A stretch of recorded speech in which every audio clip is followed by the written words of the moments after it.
pričakujem, da je predsednik komunikativen, sposoben dialoga, da je pripravljen prisluhniti in da ne bo nastopal ex cathedra. To je sigurno zelo potrebno, da se v Sloveniji to področje dialoga odpre.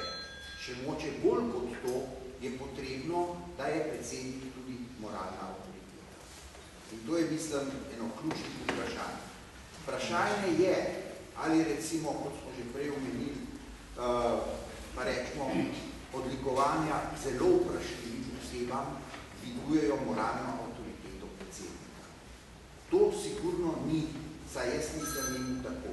Mi potrebujemo predsednika, ki je moralna avtoriteta. Kot je profesor Kos omenil, gledajte, nemški predsednik je lahko vstopil določena stališča, ne zato, ker mu je to dajala ustava, vendar, ker je bil moralna avtoriteta v tej državi. On je spregovoril svojim sodržavljanom kot moralna avtoriteta.